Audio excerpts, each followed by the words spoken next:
Hello प्यारे students, कैसे हैं आप सभी। मैं डॉक्टर अरुण मारू, सहायक प्रोफेसर ऑफ पॉलिटिकल साइंस। आज हम पॉलिटिकल साइंस में पढ़ेंगे दलों की उत्पत्ति के प्रमुख सिद्धांत, यानी कि वो सिद्धांत जिनके अनुसार ये बताया गया है कि राजनीतिक दलों के या पॉलिटिकल पार्टीज की उत्पत्ति कैसे हुई है। ला पलम्बरा के अनुसार तीन सिद्धांत हैं, तीन तरीके हैं जिनसे बताया गया है कि राजनीति में, लोकतंत्र में, डेमोक्रेसी में पॉलिटिकल पार्टीज़ या राजनीतिक दलों की उत्पत्ति हुई है। पहला सिद्धांत है ऐतिहासिक संकट, दूसरा सिद्धांत है विकास से निर्मित और तीसरा सिद्धांत है संस्था से निर्मित। ठीक है। ऐतिहासिक संकट का सिद्धांत ये कहता है कि किसी देश में कुछ ऐतिहासिक घटनाक्रम हुई, हिस्टोरिकल चेंज हुए, इतिहास के लेवल पर परिवर्तन हुए, जिन कारण से लोगों का लोकतंत्र के प्रति मोह पैदा हुआ, राजतंत्र खत्म हुआ, नागरिक शासन स्थापित हुआ।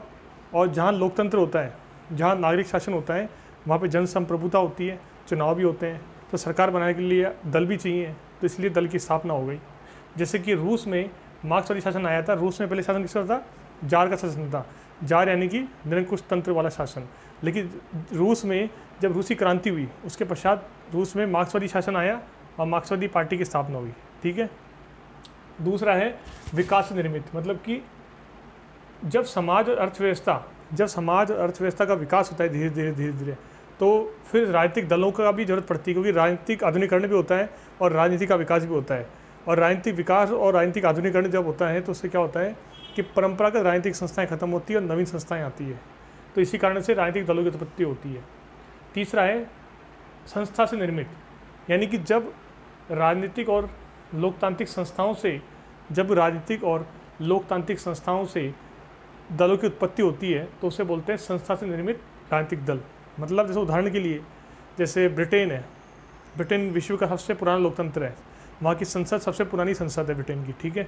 तो वहाँ की संसद से मानते हैं कि वहाँ की संसद से या वहाँ की पार्लियामेंट से क्या वह लोकतंत्र की उत्पत्ति हुई है, और वहाँ के लोकतंत्र की उत्पत्ति होने से वहाँ चुनाव आवश्यक हो गए, संसदीय व्यवस्था आवश्यक हो गई, प्रधानमंत्री का पद आवश्यक हो गया, राजतंत्र को कम दर्जा दे दिया गया, चुनाव हुए और दल की स्थापना हो गई। तो जब राजनीतिक और लोकतांत्रिक संस्थाओं से उत्पत्ति होती है, जैसे ब्रिटेन में संसद से उत्पत्ति हुई है दलों की, ठीक है ना, ऐसा माना गया है। तो राजनीतिक दलों की उत्पत्ति के प्रमुख सिद्धांत है तीन। ला पलम्बरा के अनुसार ऐतिहासिक संकट, जब किसी देश में हिस्टोरिकल या ऐतिहासिक चेंज आता है तो उसको बोलते हैं ऐतिहासिक संकट से उत्पन्न राजनीतिक दल। जैसे कि रूस में मार्क्सवादी शासन आया जार शासन के बाद, राजतंत्र के बाद में, जब ऐसी घटना होती है जिनसे लोकतंत्र उत्पन्न होता है। दूसरा है विकास से निर्मित, जब समाज और अर्थव्यवस्था के विकास के कारण जो है दलों की उत्पत्ति होती है। तीसरा है संस्था से निर्मित, जब राजनीतिक और लोकतांत्रिक संस्थाओं से दलों की उत्पत्ति हो तो उसको बोलते हैं हम संस्था से निर्मित दल। जैसे कि ब्रिटेन में संस्था से निर्मित दल हैं। आई बात समझ में? तो विद्यार्थियों, ये वीडियो शॉर्ट है, लेकिन मैंने आपको नॉलेज के लिए बताया। कंपेटिटिव पॉलिटिक्स या तुलनात्मक राजनीति में इसका बहुत ही महत्व है, यूजीसी नेट वाले विद्यार्थियों के लिए और यूपीएससी पॉलिटिकल साइंस वाले विद्यार्थियों के लिए बहुत ही महत्वपूर्ण टॉपिक है। ठीक है स्टूडेंट, ओके बाय।